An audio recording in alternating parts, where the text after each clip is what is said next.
Ragefire. Hi, Ragefire. This class is called Getting Value on the Field, and it's about understanding what's happening in a field fight, because I feel like a lot of times new people get into a field fight and there's kind of like a shock of information, and you don't know what's happening, you don't know why you lost, you don't know why you won, and I'm hoping to give people the ability to understand what's happening around them, the ability to make informed decisions and make the best asset out of yourself that you can on the field. Because it's nice to think of teamwork if you're in a unit or you have friends on the field, but at the end of the day, the only person you can count on is yourself. So if you play the odds and you always make the right decision every time in a fight, even if it doesn't lead to you winning, you can know that you did the right thing, and if more people do that, then your team will win. That's just basic math. So we're just basically talking about short red, pole arms, and I'm lumping pole arms with spears and glaives and sword and board and projectiles to a lesser extent. The nuance of archery is not my forte, and that's a whole class unto itself, but we will talk a little bit about it. Do you have anything else on that? Cool. So the first thing I want to do is get like some vocab. So if I say a word, you know what I'm talking about. What I mean by value is contributing the most to your team's victory without contributing to the other team's victory, like not feeding, running in the middle of the team by yourself and just dying. Space is the threat range between you and your opponent that you control. Controlling space is everyone's job. The space that you actively control to manipulate the battlefield. With a bow, that's farther than it is with a blue sword. You need to understand how much space you can control effectively. Active value. Active value is killing an opponent or taking a limb, doing damage in the game, red damage to a shield, maximizing uptime. Like active value is something that has like a visceral result, something that you can calculate. Potential value is something that could happen because you made the right decision, but something else has to happen for it to turn into active value. Does that make sense? Does anybody not understand that? Okay. Any questions so far? Yeah, please raise your hand at any time. Okay. Potential value opens up active value. Does that make sense? And then threat assessment is dictated by range. When I talk about threat assessment, the thing that is most likely to deal damage to you first to the thing that is least likely. Like from here, the only thing that can hit me between you guys and me is a bow or a ridiculous spear that's not in the equation.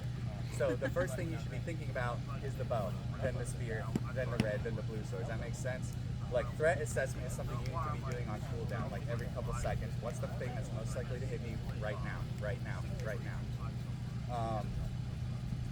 Anything else you want to add to that? You good? All right. So just to reiterate, we are just talking about short red, sword and board, and poles, and a little bit of archery.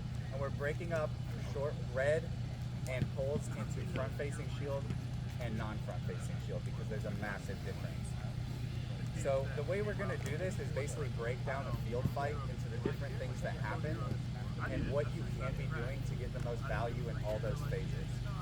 So the first thing that happens, what's the first thing that happens in a field fight? Does anybody want to say? So can you speak up? Go to the enemy team. What happens before that? Harold says lay on. There you go. Somebody says lay on. Lay on! Who can get value when right after somebody says lay on? Archers. There you go. So archers are the only people that can get active value. You can kill somebody as soon as it says lay on, regardless, unless the field is enormous, right? But on a normal field, you can kill somebody immediately. So archers can get active value. Some polearm who doesn't have a forward-facing shield can be killed, right? Like that's the best thing you can do, in my opinion, is start sending people back to respawn that aren't paying attention. Like easy kills, right? Like don't waste arrows. But again, the nuance of archery is not what I'm here for. So, but you can get value as everything else, right? Like you're not just AFK until somebody walks into your sword. So take as much space as you're given. If somebody doesn't take a flank, you take the flank. And that doesn't mean run behind the enemy team. It means walk to the edge of the boundary, the open field. If they're giving you space, take it, as long as you are not threatened and you're not feeding. Don't walk up to a spear, but walk as close as you can so that they can't do the same thing to you. Does that make sense? Taking space in the beginning of a fight can dictate the entire fight. So that's for everybody. Everybody not using a bow. Take as much space as you're given. sword and boards can get value in this phase by blocking the archer's active value. You have a huge passive defense. Keep your poles alive. They're power weapons. Running a hard flank is an active value as a sword and board. You can sprint behind people because you have a big shield. You can't get shot so easily. You can take an even more aggressive angle than other people might. So that's something that, so when we talk about hard value, that's something that's harder to do, right? If you're new, you might not feel confident running behind the enemy team. But if you just put yourself next to the enemy team on the edge of the thing, people are going to pay attention to you. That's potential value. If you're standing on the side of the team and 3 people look at you and nobody can even reach each other with the weapons they're using, your team has a 3v1 somewhere else. They're 3v1ing you, but you're 3v1ing somebody else, right? Your team might fumble the 3v1, but this is what I'm talking about, potential value. If you get 3 people's attention on the side of the field, you are doing the most you can without like totally depending on your team to win that. You're putting your team in a numerical advantage. Does that make sense? Okay. Something to add in that phase, everyone is responsible for keeping themselves alive, so a big part of getting value on field is denying value for the enemy. So if you are a pole arm and you don't have a shield, buddy up with someone who does. Make it harder to kill you. If you are walking up the field and then out of spawn you die 4 times, you didn't do anything for your team until they eventually decide to let you go in fight. So if you just keep dying, you contribute nothing. If you're able to deny that, then you can forward your own plan, you can actually have an impact on the field, and you can be useful. And that idea permeates through the entire lesson. Whenever you can stop yourself from dying to something like dumb jump damage or chip damage, you've added something to your team by simply denying them. Does that all make sense? So, like, just to reiterate, sword and board, when we're calling lay on, you can block arrows and projectiles from your team. That's super easy. Even if it's your first day sword and boarding, you can see an arrow coming from that far away. What's something hard that you can do, that you should try to do, is take an angle. You know, get some, like, cut an angle on the enemy team. A red with a front-facing shield. You're basically a sword and board with a damage buff. You need to find where you can do the most damage, because as that kit, a red with a front-facing shield, your job once the fight starts is to pour damage into the enemy team. You can break shields, you can break armor. You need to throw as many shots as you can until you die or you win. So you need to, but we're not there yet. Your call lay on, you're walking forward, where can I go? You don't want to be outranged. Look where you're not going to run into a longer red. Look where there's not 4 archers that can just shoot you from your open side. That's all you can really do. Don't get shot and look for a good spot. You know, this is like, we're talking from lay on to when the fight starts, for maybe 10, 20 seconds. There's not a lot to do, but at least make some good decisions, take in some information. Don't just like NPC walk up to the line and hope that you win, because that's what a lot of people do. Like, be active, be proactive. Like, these things will help you win more consistently. If you have a non-front facing shield, you are only alive because somebody hasn't decided to shoot you. So you don't need to be as aggressive. You need to be behind the front of the line, which is going to be sword and boards, front facing shields, pole arms and front facing shields. You need to be, like, you kind of have more downtime than everybody else, so you definitely don't get shot. You can look for angles as well, but you need to be more careful. There's not a lot you can do. You're very vulnerable without a front facing shield. But the poles are very similar. Just look where you can go do the most damage, where you're not going to have to worry about another pole, where there's not a bunch of archers, because poles, just like reds with front facing shields, can throw damage into the enemy team. That's going to be your goal, is to add DPS until you die or you win. Projectiles, we already talked about. You're looking for easy kills. People AFK walking, people without shields.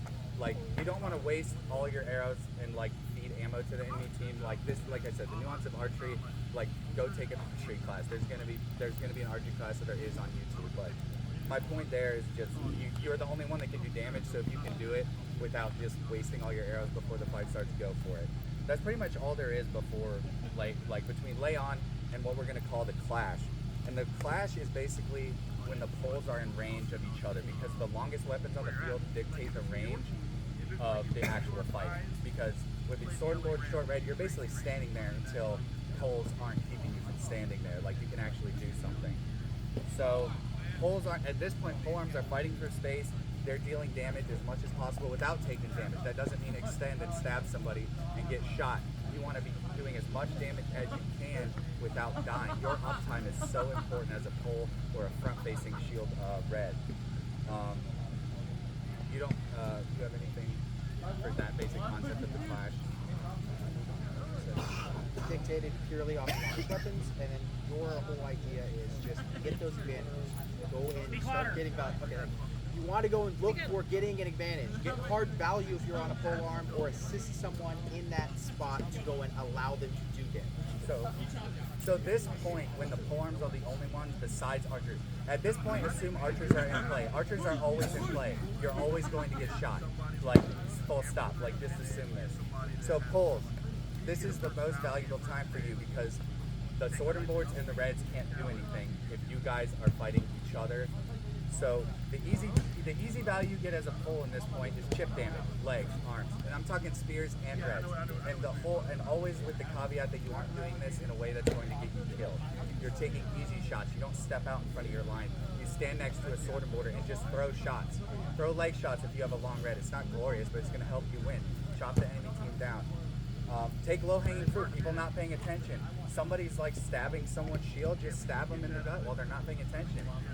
That's what I mean. Just look for these things until the fight changes. You have time for that. There's no reason for a spear to go fight a sorting board if you're looking for easy value. So hard value would be killing other poles because the less poles on the enemy team, the less threat you have to deal with as a pole. So that's harder than killing someone not paying attention, but it's a huge deal if you take that pole off the field. So look for those opportunities. They're not paying attention. If you want to take the duel, that's the hardest value. It's like a pure 1v1. So body language. Are people looking at you? Is somebody extending on the right side and not looking? Just take the kill. Like I've been reiterating a lot about low-hanging fruit and easy stuff because a lot of people stand around in field fights when you could just get a kill. Just take the damage that's given to you. People are more likely to throw the game than you are to be better than people. Like you don't really need to be better a lot of times. Just capitalize on the mistakes people make. Everybody's making mistakes all the time, and if you learn to see them, learn to win a lot more consistently. Front-facing reds, ideally you're going to be in the least pole projectile saturated area. Chip damage. If you can swing red, just swing red. If you're making a sorting board block, they're not throwing a shot. If you're another red's blocking, you're negating damage on your team while dealing damage. Break a shield, take a leg. This is easy value. Just throw damage towards the enemy team. Uptime is huge. A hard value, if you have a front-facing shield, is to close on a pole. It's pretty easy with the front-facing shield to close on a pole, especially if they're not paying attention to you. You can lane them out. Like I don't want to get into like a red class or something like that, but these concepts are what I want people to start thinking about. If you have a front-facing shield, you are a pole killer. If you decide to, if you run into a pole who's got 6 people on either side of them, that's kind of fucking stupid. But if there's a pole on the edge of the enemy team, you can kill that pole, and then you're behind the enemy team, and you can press A button. You don't need to be technically good if you're behind 5 people. You literally learn to swing a sword your first day here, so putting yourself in a spot where all you need to do is swing is the best place you can be.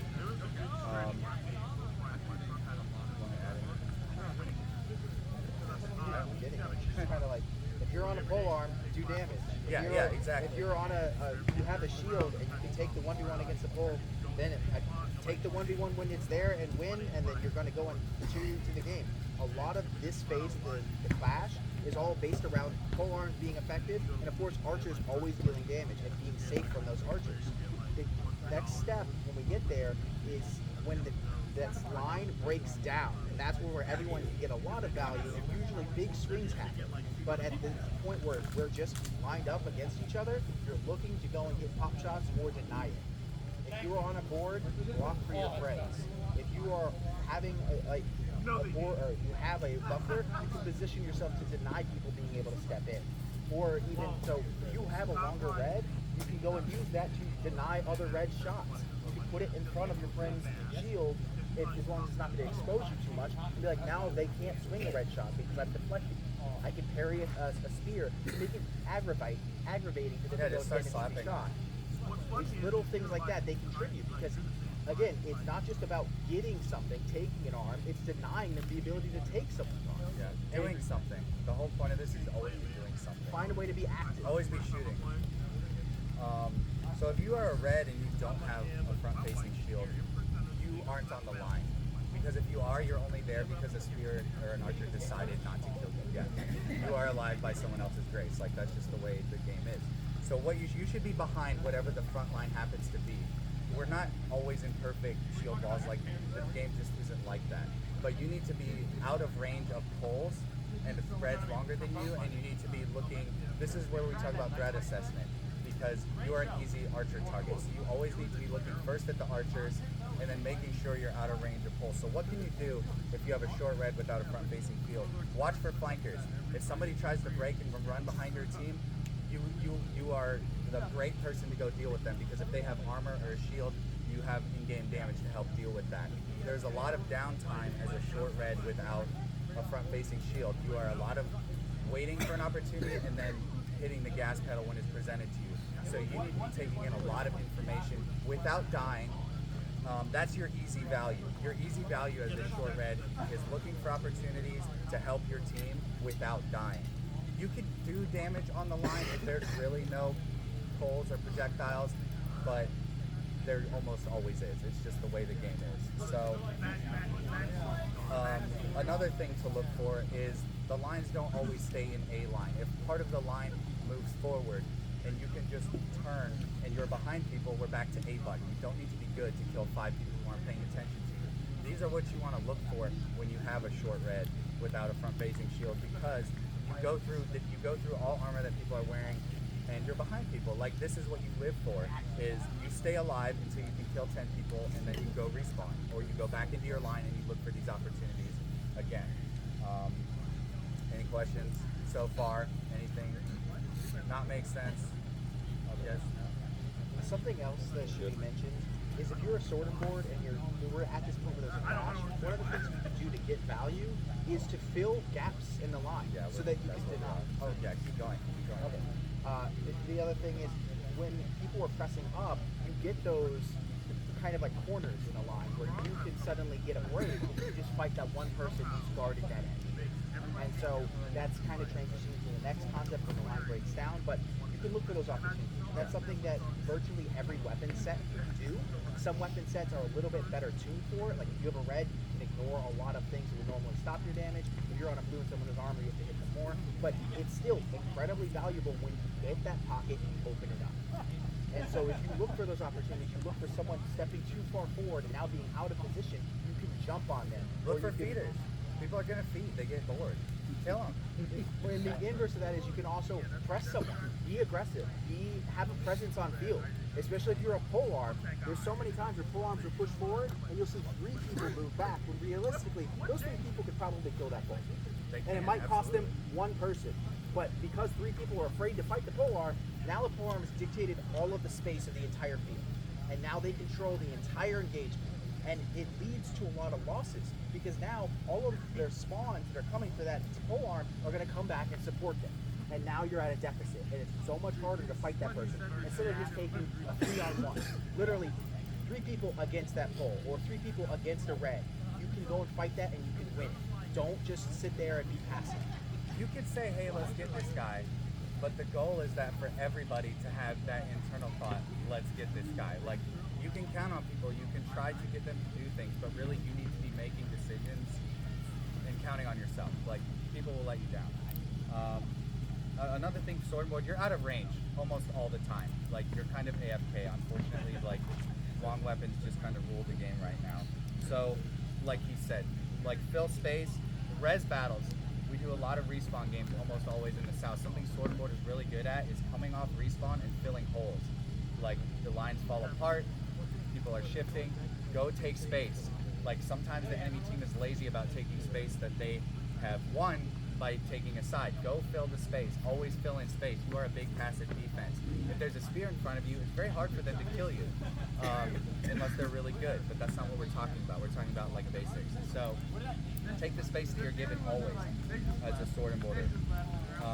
The hard value you can get as sword and board is taking 1v1s. Sword and board's a really good 1v1 weapon, especially if there's a red or a pole arm on the edge. That's an easy 1v1, like on paper. So taking 1v1s, if you feel confident, is something you can work towards to give your team huge value. Because if you win a 1v1 on the field, you and the dude next to you, regardless of who he is, how good he is, you have a 2v1 on the next guy. And then this steamrolls and steamrolls and steamrolls.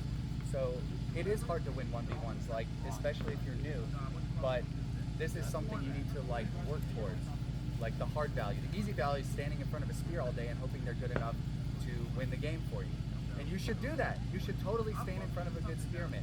But what you can do when that doesn't work is fill space and look for 1v1s that you can probably win. So now we're at the line break. Basically, one or more parts of the line get compromised, a bunch of poles get shot, somebody backhacks, and then the lines break. Somebody's line breaks. And this is basically like the climax of the fight. Like this resets on res battles. We call Leon, you go to a line fight, it breaks down, we all respawn. But a single life, this all only happens once. So this is something that's constantly starting and stopping, and you need to recognize the stages and what you can be doing at each stage. But when the line breaks, poles are looking to stay alive because you need to, your value is uptime. You want to really be doing damage, suddenly you don't have a safe space to do damage for, so you need to be looking for a good place to be. Regrouping, if there is like, if you're a pole and you have 3 people next to you and there's 6 people in front of you, you need to decide in 1 second if you guys can win that or not. And you don't need to ask people, you don't have time to ask those people. You need to look at who's on your team, look at what's in front of you, what gear they have, can you win or not. If you can't fucking leave, let those people die. You can stand and fucking deliver if you want to, and you might pull that out every once in a while. But if you're going to lose, just write it off, run to the other side, because now they've lost, your team is at a numerical disadvantage, you are going to lose at this point. But if you go and run and do the same thing to the other team on the other side, then it's a fight. You know, that's your option at that point, is that those people decided to stand in front of an outnumbered fight, let them die. You know what I mean? There's very few people that are going to win that. So fuck them. You know, and this goes for any weapon set. Like, if you are in an outnumbered fight, recognize the win condition. Hey, it's 3 sword boards versus 3 sword boards and a pole. If somebody kills that pole right away, then it's a fight. Then it comes down to sword board skill. The pole doesn't die, one of your sword boards dies, out. Hit the ejection seat. Like, just get out of there. Because you're still alive if you leave, and you still have a chance. Run to the other side of the field. Just run into the other team. Look for a flank. Look for something at this point, because you've already lost, because your team is about to get backhacked. So you can recognize these things before they happen. You can see who's walking up on who and what weapon sets they have, and be like, that side's lost unless we do this. If that doesn't happen, leave. If you can do it, if you can be the catalyst, if you're an archer and you see a pole about to kill all these sword boards with like 24-inch rounds, shoot that guy. Then we reset, and we're back to like the other stage, right?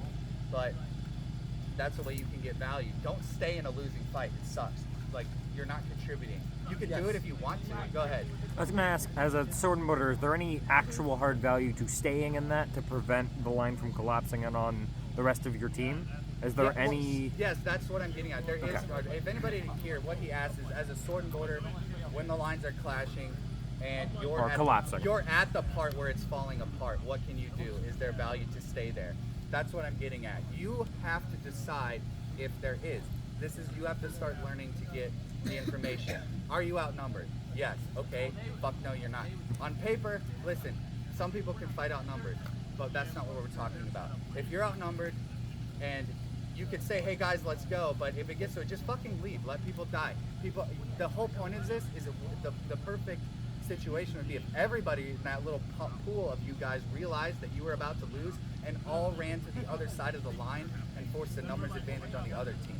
But since not a lot of people think this way, you can run over there and be like, guys, we are losing, push now. Because you've already lost on paper, right? That's what I'm getting at. If you're outnumbered, you have lost. You're going to lose. They're going to backroll your whole team. Run over there and try, and you have to make a play, right? It's now or never, do or die. That's what you do. You make a decision. That's your hard value as a sword lord. Whatever you have. If what we were getting at before is a pole, you need to get to a point where you can do damage, which means backing up, going to the other side. Maybe you have people coming from respawn. Run to those guys. Be like, hey, we're collapsing. You know what I mean? Don't stand there and die is the whole point of this. The first thought you should have when the line is collapsing, don't stand there and die. If you're outnumbered or outgunned or whatever, fucking leave. if you're at the point that it's collapsing. Right. on. So a lot of this is coming down to the nuance of we are definitely losing the line. There's no longer we're saving this, and you've made that determination. That's the decision that you've come to. It's not this is winnable. I can hold off. It's we are definitely going to be outdone. We have broken down in such a way that we are scattered. There might be 3 on 4, but it's one person isolated. They're going to go and cut through, and it's quickly going to become a 3 on 4 to a 2 on 4 until you're getting mulched. And so when you're in those spots, maybe you can go and have a hero moment. And that's up to you as a person, as an individual, being like, okay, I think I can salvage this. I think I see somebody else coming and I can go and grab their attention and we can go and create counter pressure or we can stall this out and regain control. But if that's not happening and you know for sure this does not look good, it is grim, I'm probably going to die to that 8 foot and I'm on a soaring board and I can't do anything to stop it, then your best option is reinforce someplace they can. Take that number advantage and then flip it on the other side. That's what we're saying. Or even then, if there's a gap as they aggress you and you can slip through and create counter pressure by backhacking somewhere else, that's something else that can be done. But it is, again, it's a harder thing to do. That it kind of gets back into that like hard versus easy. Whenever you're put in these spots where you're getting pressed, everything is collapsing, you have to make those decisions quickly and you have to be decisive. You can't just leave it up to be like, well, maybe it'll be fine, because everyone will die. And that happens quite often when you get to a backhack situation. So it's always stemming the bleeding. We're talking more about when you are on the losing side of this, because the winning side is, if you're backhacking, you're winning. There's not a lot that needs to be said. You just kind of hit people and you get a bunch of kills, and then that usually results into some kind of advantage. If we're talking about objective battles, then the game is a bit skewed, but in general, whenever you get a number advantage, whenever you're able to go and mow people down, you're having a good time. Leading up to that, that's where you're making those decisions. And that's where you really have to recognize what can I do and what I can't do. Does anybody not follow so far? Makes sense. Okay, so like specifics at this point, because so like the point of this is where we're at now. The line is compromised.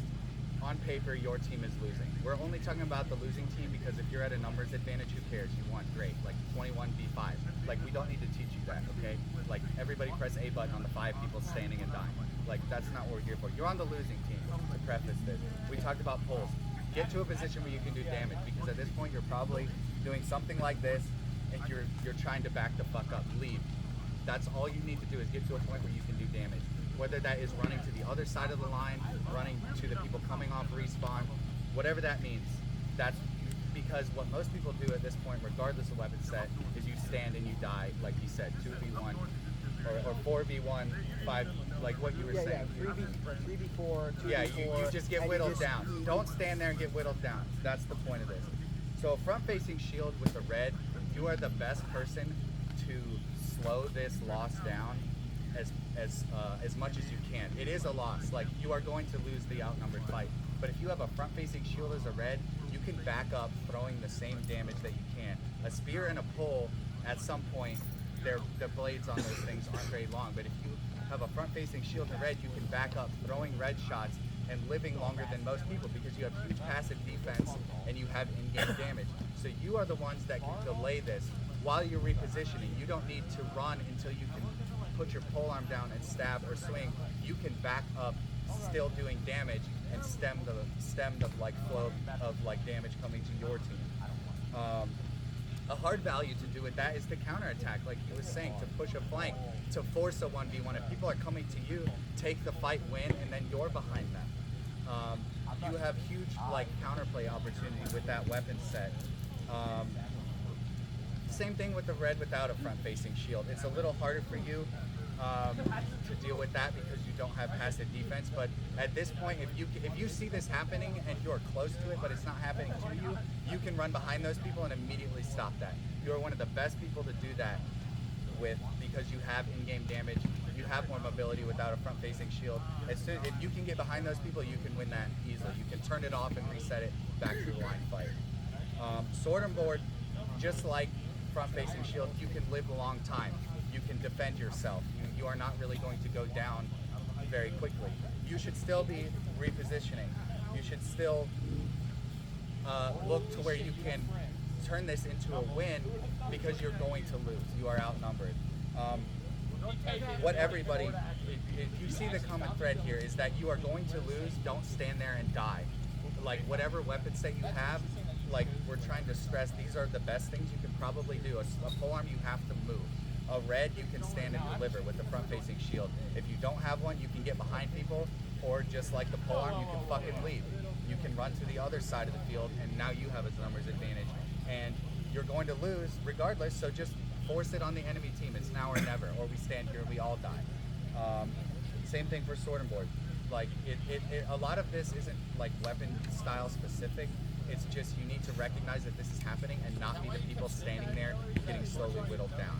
Because you can, these are things that you can turn around into a victory. Most people don't. Most people just stand there and die when this happens, and then you rinse and repeat. You don't know why you lost. Why did you lose? I got shot or whatever. I lost the 1v1. If you start to see this stuff happening and acting on it, you'll see how field fights are won and lost on a little more nuanced level, and what you can do to contribute better to your team winning. You can tell people to do things, or you can do things yourself that might be more effective than just hoping you win a 1v1 or not get shot, because that's what a lot of people do. To kind of recap, oftentimes any weapon set, when a good opportunity presents itself, you can take a lick.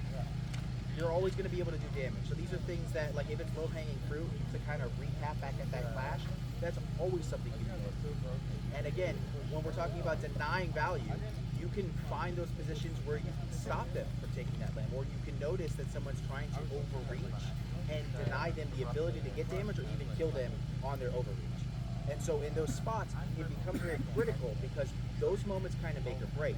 People oftentimes ignore that, oh, okay, well I got cheesed out by a spear, instead of realizing I was in their range and I wasn't aware of it. Coming back to that threat assessment, coming back to being able to be aware of your threat ranges. Okay, if I am sitting there on the line and there's a spear there, I need to be aware if they can touch me or not. If I let them kill me over and over again, I am just now feeding, and it might feel bad, but the reality is you, in some manner, are opting into these situations.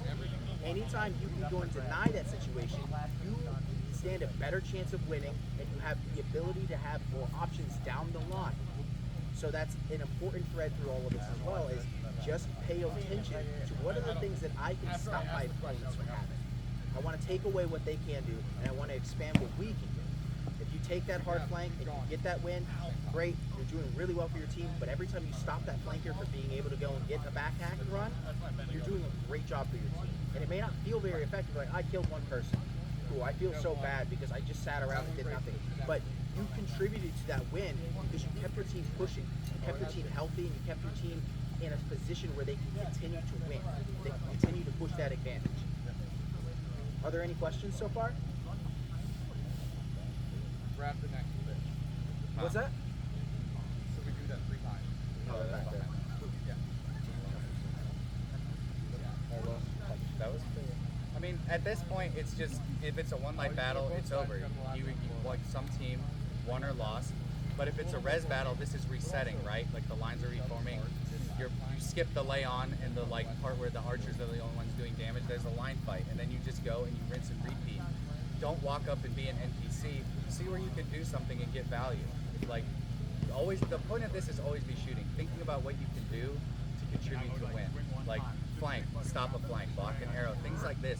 It's just most people don't think. We all NPC walk. We're tired. We've done this a long time, or you're new and you don't know what to do. Like if the more active you are, the more likely you are to win. Does anyone have any specific situations you want to talk about on field fighting? Any kind of spots where you want to go and see a demonstration of anything? Okay. So like when it's an objective, you're supposed to control it or defend it, and it's kind of like the opposite situation where you don't want to relocate to the other side of the field. Right. Pressure. What is like the best things to do in that situation? So you're saying if you're on an objective, that you have to be present at, and you are losing that space. You already made a decision that was wrong, or somebody on your team did. If you're losing the objective, you lost the objective. You just haven't died yet. If there's 3 of you and 10 of them coming to the objective, you lost the objective. You know what I mean? Just because it hasn't happened yet, that's when you leave. Like, it's already over. If it's objective based, you have to hold it the whole time. You have to make every single right decision that you never get to the point where your line is compromised. Does that make sense? You have to make the decision prior to that. Don't feed. Don't fucking stand out there with no shield and get shot. Counterflank if you don't have a shield. Stand behind and protect the power weapons on your team, the poles and the front-facing shields. You're asking about a situation where it feels like, what can I do here? It doesn't matter what you do there because you lost. If you have to be present somewhere to win and you can't be present there anymore, you lost. You know what I'm saying? Does that make sense? Does that answer your question? Like, don't get to that point because there's no good answer there.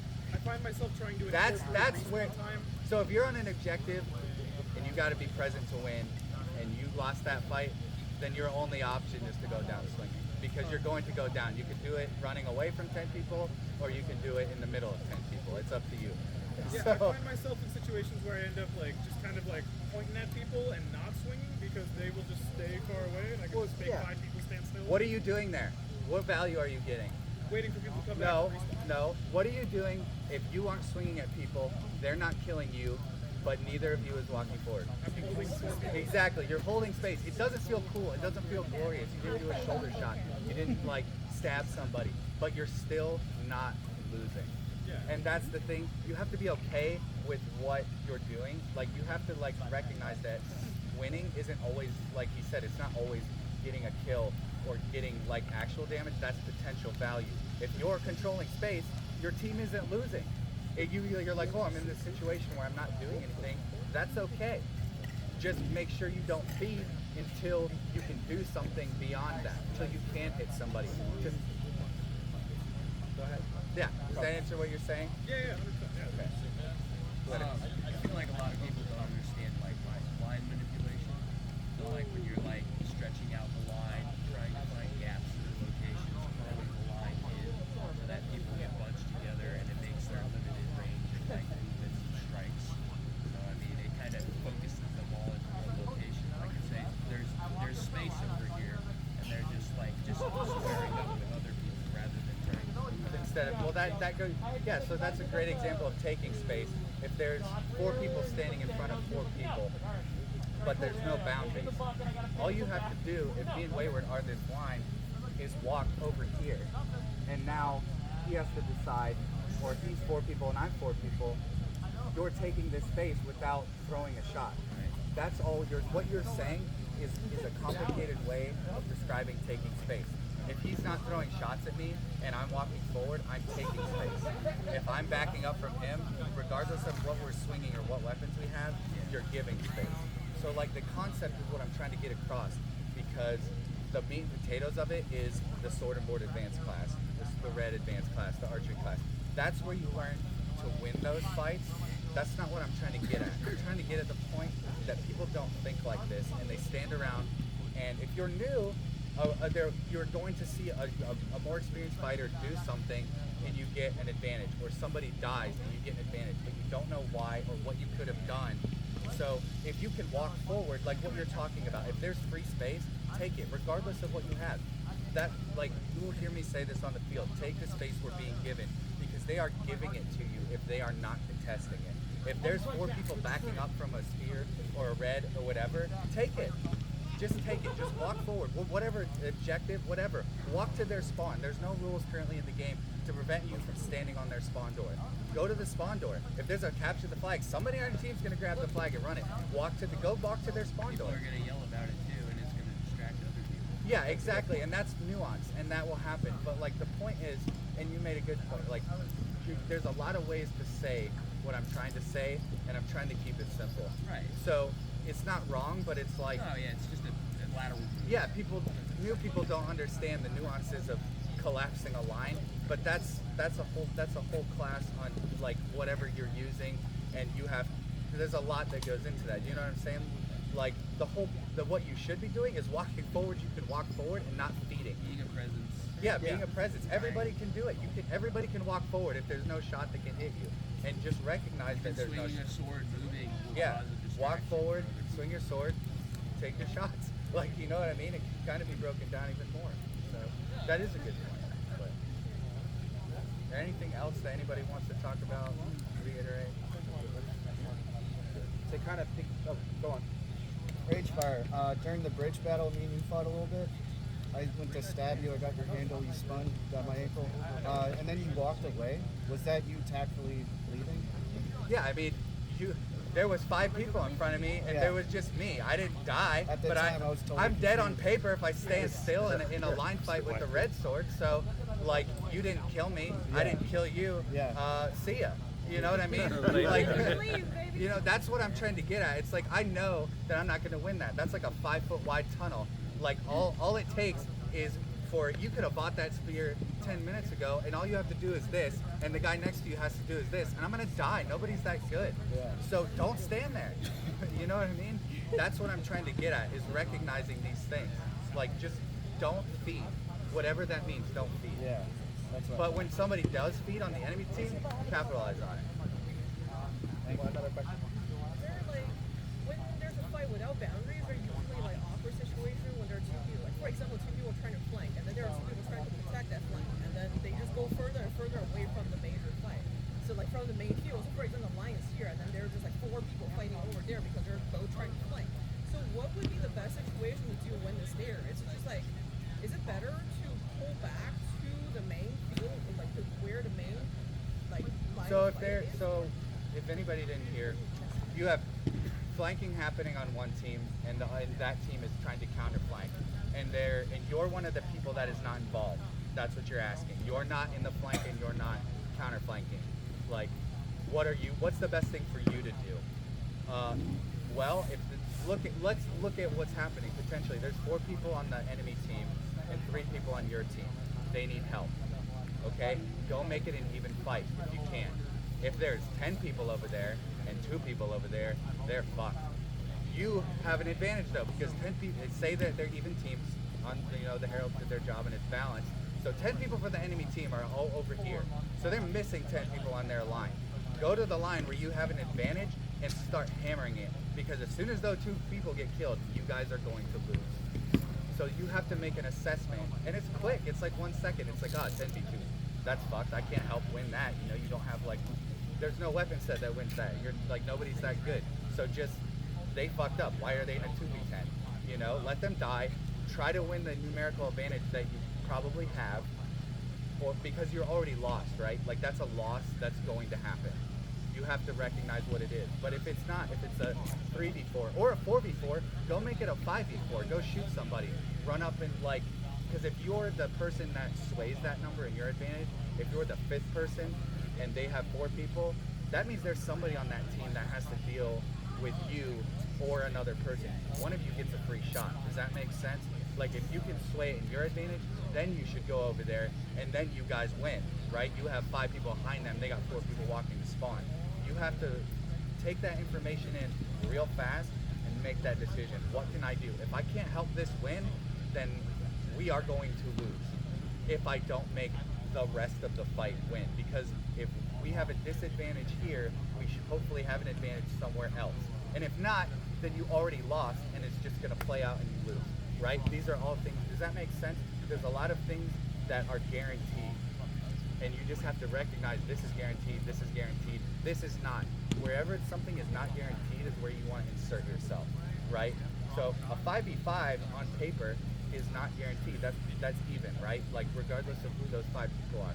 So if you go make it a 6v5, that's easy value. Numerical advantage should always win if you play it safe. If everybody's not feeding, if everybody's doing their chip damage, and things like that, right? Like all the stuff we talked about. But if like 2v10, there's no point in even paying attention to them. Those dudes are dead. We are going to lose because 10 people are absolutely going to be behind us unless they're NPCs and they kill 2 people and don't backhack you, but they will. All the time, they will. So go and find the point where you have something to contribute.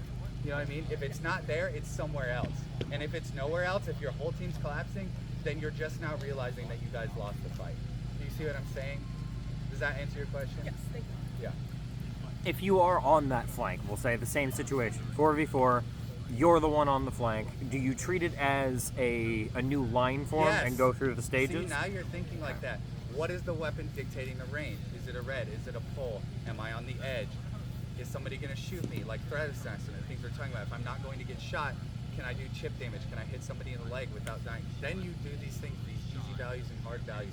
It is a line fight. That's how everything is a massive like perspective of this, but it's also on a very small level. It's like the person in front of you, like at the smallest level, but it's also everybody. So yes, you are right. It is another line fight. Sorry, Go ahead. another No, question don't based off apologize. that. That's what this is for. If I'm doing that self-evaluation of like, oh, I don't know if we're gonna lose this. They have more range, and we haven't lost anybody yet, but we're starting to back up. Do you at any point what's the words I want to use there? Do you consider the value of you staying there versus letting that crumble and letting them backhack Yes, your other you line? do. You always consider the value of where am I and what can I do. Like so you said they have more range, but we haven't lost anybody. We haven't lost anybody. But if you're outranged, it's only a matter of time before you lose, right? So, what's the win condition? The range goes away. Is there one range thing? Am I a sword and board and I can kill the spearman? That's a hard value, but that's your win condition.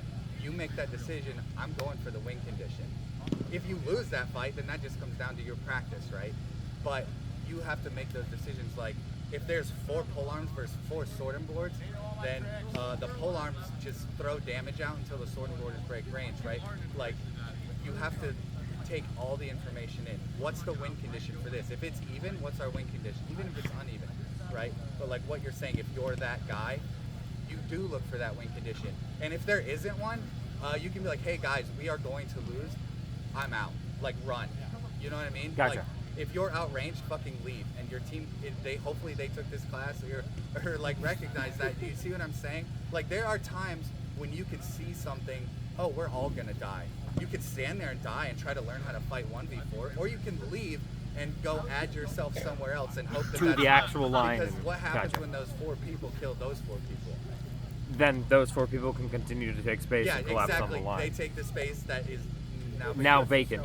Yeah, It- it is going to happen. It's better to save who you can. Yes, exactly. There's still Gotcha. something you can do. It's not just stand here, die, and be like, oh, behind. Yeah, stay behind if you're still alive, but like, see what you can do. If there's like people coming off respawn, be like, hey guys, fucking left side. Like, you hear this on the field. Like, that's something you can do. Like, but don't stand there and die. The core of this, the like whole overarching theme is don't stand around and die. Thank you. Does anybody else have anything they want to talk about? Any questions, concerns, something they didn't understand?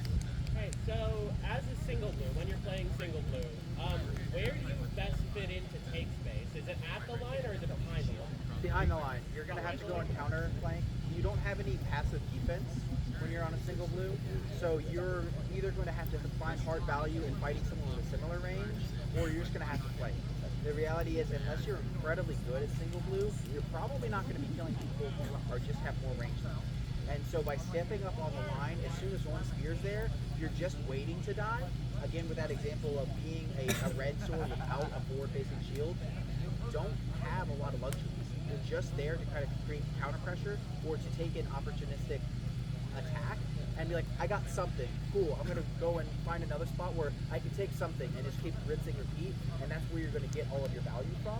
Or if you could just be another body who's kind of behind, not exposing yourself, but your teammate knows that like they can't press forward because you'll spring out, that's a way you can get passive value, or kind of like create that theoretical advantage where they're like, I don't want to step forward because you're gonna go and run it.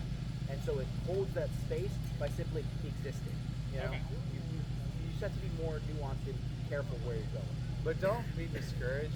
Like, if you want to fight single blue, just know that you can't stand on the line.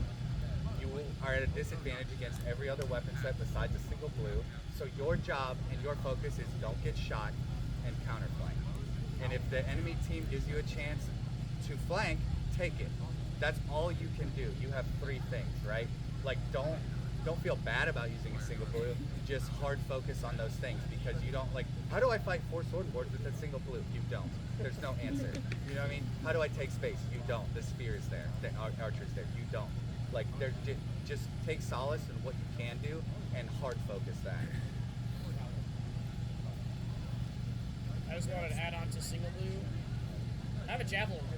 Have some sort of projectile. Just Yeah. as up a rock. projectile to be like, hey, Yeah, fine. that's not bad. You can make a lot of space with your job. Yeah. That's a good point. You know, if you're able to equip yourself with a ranged weapon, then you effectively increase your threat range by quite a bit. And you get a lot of free cheeky shots where they look away or they even look at you being like, pump, pump, pump. And then the spear down the line stabs because they're looking at you. You can take a lot of control of fights doing that. Thank you, Fox. You had a question? I just wanted to ask if you could go back over during the collapsing for some of the guys like Swing. So as a sword and board, when the line's collapsing, if you are in the point of this is you are in that collapse, right? Because if you're not, you're just in the line fight. You should be paying attention to your team. If somebody says behind, right? That's not really that complicated. You're still in the line fight, you know. But if you're in the collapse and you're not dead, that we're going back to like, what's the win condition? Is there a spear I can kill? Is the hard value? Can I take a 1v1 against a sword and board or a red? Can you do that? Will it make us win? You have to decide that, right? Like, that's kind of what you have. You can talk to your teammates and be like, hey guys, like you don't have time for that though, right? Like there's no time to talk. You have to make a quick decision and you have to stick to that. If you can't win a 1v1, you can back up with your spear, with your shield, right? Like you're not going to go down easy because you have defense. You have a little bit more time than say a pole who's basically doing this and fucking going to die in 2 seconds if they don't leave. But as a sword and board, it's the same for everybody. Like, is there a win condition? What is it? Take that shot, and you know if it doesn't work out for you, then you like practice more. If it's a 1v1, you get what I'm getting at? Like, the win condition is very hard usually in that because you've already lost. You're outnumbered. Your line's collapsing. If you're still alive, find a win condition. Sometimes it's way over there. It's on the other side. Go over there because those 3 people that connect you are going to die. Does that make sense? It doesn't really matter what you're using at that point because it just what you're using like defines how much damage you can do or what's easy or hard. Go ahead, Baron. Just as something as a swimmer, sometimes my win condition is just slowing down. Like if I know that we're on a hit game and I know I'm going to have reinforcements, if I can like just sort of slowly back up, not give them 3 shots, but not let them just run forward and back up, I can sometimes know that I have backup coming in 10, 20 seconds, and if I can survive 15 seconds, that's 5 seconds that they have to back up instead of 30 seconds or 20 seconds to back up, you know? So, it really sucks on the line for a sword board a lot of times, but sometimes it is just, what can I do to help my team versus what can I do to get kills?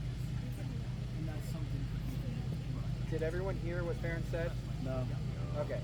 So, in essence, what Farron said is, in those situations where you know it's collapsing, you make that calculation to, can I just delay this, knowing that, and the assumption that you're going to have reinforcements. So instead of ditching hard to go and try to find value somewhere else, you know eventually this space will be recaptured or you get control. So to minimize your loss and to minimize the bleeding, you don't give anyone free shots and you defend yourself as you go down. Because if you can hold off 4 people who are going to eventually flank you, but then because you had reinforcements come in and stop that, that's the difference between them running through the line and completely annihilating everyone that was there, or you being able to actually preserve a position for your team. And you make that decision and you have to kind of stick with it.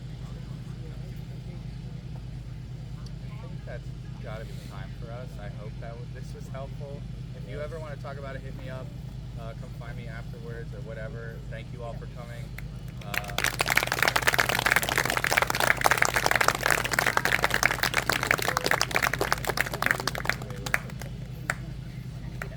Go fight.